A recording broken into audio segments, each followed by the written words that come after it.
A new CBS News poll found that President Trump's executive orders may be generating controversy, but overall they are popular both here in Minnesota and across the country. 53% of those surveyed this month approve of the job he is doing, and 70% of those surveyed believe the president is fulfilling his campaign promises. But the president is facing more than a dozen legal challenges on whether some of his orders are constitutional. In tonight's Talking Points, Esme Murphy looks at the popularity versus the legality of Trump's actions. The Minnesota Republican Party says the president is getting rave reviews from their members. GOP Chair Alex Plekish says the latest CBS News poll confirms what we're seeing across the country and right here in Minnesota. Momentum is on our side. Support for President Trump and the Republican message continues to grow. But are Trump's actions constitutional? Vice President J.D. Vance appeared to dismiss any legal challenges when he wrote on X, judges aren't allowed to control the executive's legitimate power.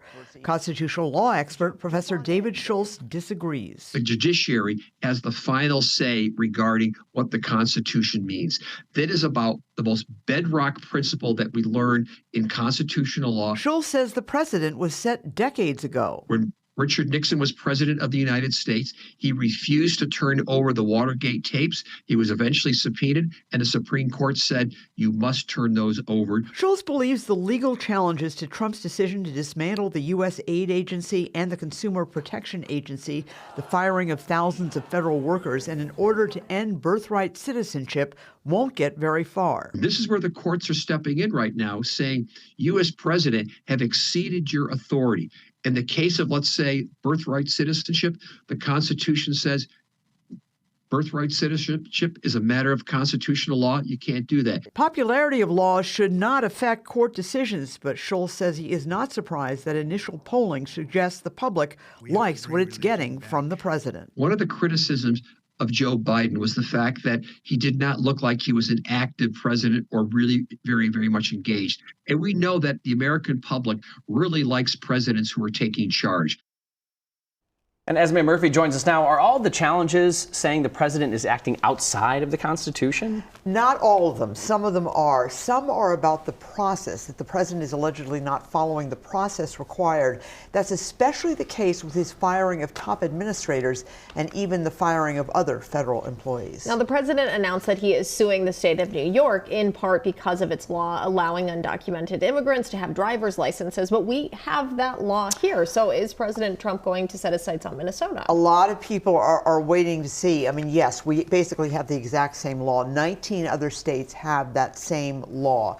The question is, most of them are Democratic states on the coast with the exception of Minnesota and Illinois, but we're going to have to see. I mean, it certainly puts us in the crosshairs. But Minnesota, has been fighting back with lawsuits of its own against the administration, arguing that many of the president's orders are unconstitutional. Right. What's the status on some of those? Well, Minnesota, the state of Minnesota, taxpayers of Minnesota currently have 5 pending lawsuits against President Trump.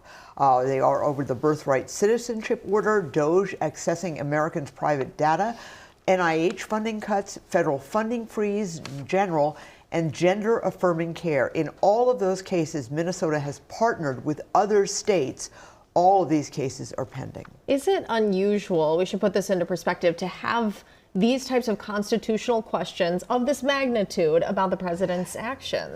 It's not at all unusual. It does come up. What is unusual is the volume and the speed at which this has all happened. He's been president for less than a month, and all of these issues have come up. So it is not that unusual, but certainly the number of cases is.